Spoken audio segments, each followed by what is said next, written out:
Punimet në sheshin Recep Luci në kryeqytet po vazhdojnë. Edhe me gjithë faktin që gjykata komerciale vitin e kaluar ka urdhëruar masë pezulluese për to. Të ejnëtë në këto hapësira ka shpërthyer një gyp i ujit, me që rast e gjithë vend punishtja u mbulua nga uji. Banori i kësaj lagjeje Mentor Dobruna thotë që pas shpërthimit të gypit, uji u ka depërtuar në banesat e tyre. Thekson se ka frikë për nënën e tij që është e moshuar që të kalojë andej.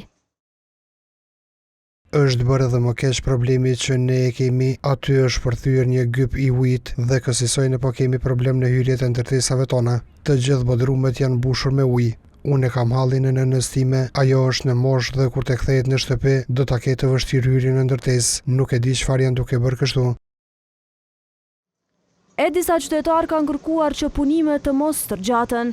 To do të më rregulluar me çon mirë, më kon disponim për me shfryzuar hapësirat më kon më të mira për ne qytetarë. Zëdhënësja për media nga Kru Prishtina, Arieta Mjeku ka njoftuar se ekipet e ujësielësit janë duke e sanuar defektin në gyp.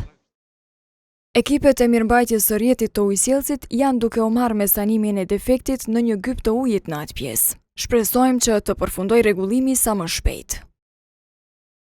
Projekti prezantuar nga kryetari Përparim Rama, para 2 vjetëve parashitet që sheshi të shtrohej në kaldrëm. Mirë po që tani pjesët anësore të rrugës janë shtruar me beton, duke dalë jashtë projektit të prezantuar.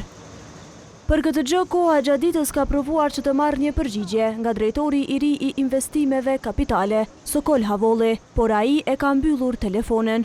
Opozita në kryeqytet thotë se me qeverisjen e Ramës po u vështirësohet jeta qytetarëve.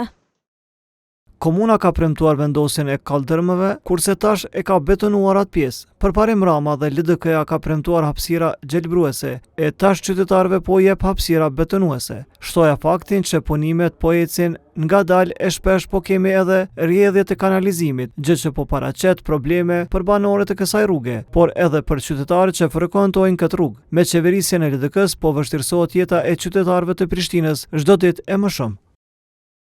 Në tetor të vitit të kaluar, gjykata komerciale ka shpallur masë ndaluese të punimeve kundrejt vendimit të komunës së Prishtinës për ndalimin e qarkullimit të mjeteve motorike në rrugën Recep Luci dhe Çamil Hoxha, si dhe rrugët të cilat kalojnë në parkun e Universitetit të Prishtinës, Hasan Prishtina dhe bibliotekën kombëtare.